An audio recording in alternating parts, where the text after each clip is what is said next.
Welcome to Everyday Linux User. Today we aren't going to specifically talk about Linux at all. Today we are talking about computer security and covering some key terms and what they actually mean. And why am I doing this? Well, I have seen a few queries on forums that say things like, if I have antivirus software, do I still need a firewall? And I think it's fundamentally important that people understand what each tool is providing. So I'm going to cover a few terms today. It won't be exhaustive, but it will hopefully help people understand what they need and why they need it. So let's start off with a firewall. We all live in houses, apartments, flats, bungalows, etc. And to prevent intruders coming into the house, we lock the doors and windows. And we are selective about who has the key to our house. And it's usually family members. A firewall is like the walls to your computer. And firewall software provides limited access to what can come in and what can go out. It is a physical deterrent to stop intruders to your computer.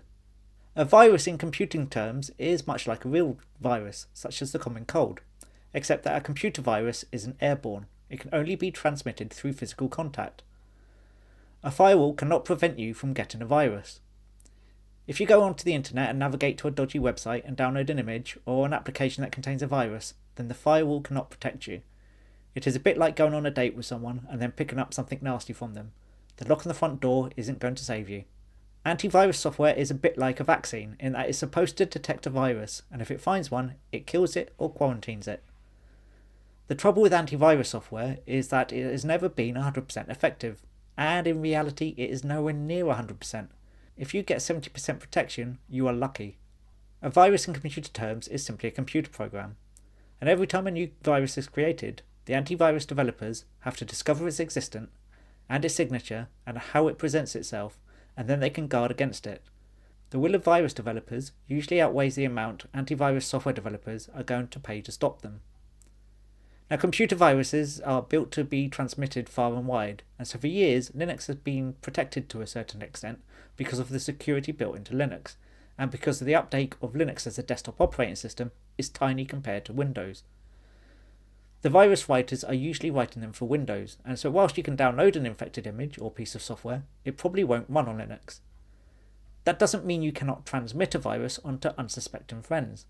The way viruses are dispatched is usually as a payload, and the payload can be an image, or an audio file, or a video, or an application. You know that lovely meme you were just sent by your best pal? That could be a virus disguised as an image.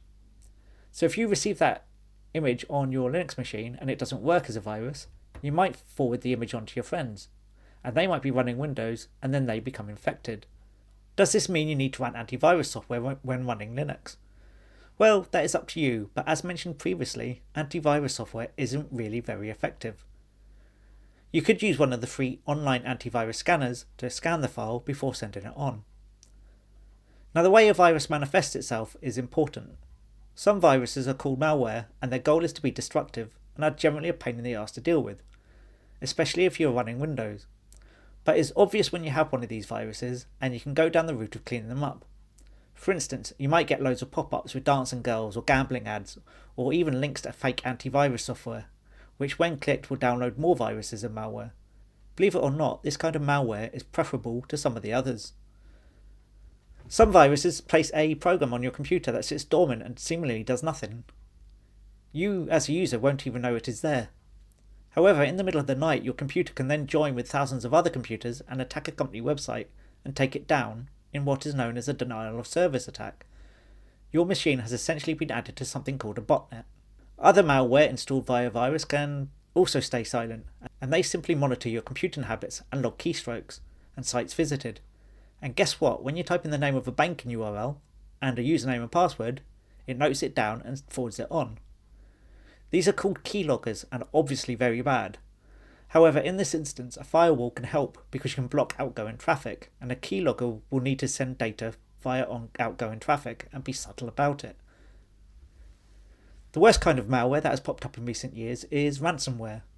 Ransomware will scour all of your drives and folders, and any files that it can write to, it will encrypt, and then a message will appear on your screen demanding a large payout in a short amount of time, or you will never recover those files. So what can you do to protect yourself from these threats? Well, if you use Linux, only use the stores built into the operating system to install software. Be very careful about instructions you type in from the internet, especially Facebook posts and forums. There are many idiots out there who think they are funny by telling you to run sudo rm-f /**, for instance. If you receive an email from friends or message on a messaging platform with a meme, just be wary, and if in doubt, use one of the online antivirus checkers to check the file. Use firewall software and make sure that only the ports that really need to be open are open. And when it comes to banking and other apps, use two-factor authentication, and of course use different passwords on different sites. For now, that is the end of the video. I hope you enjoyed it. Thank you for watching.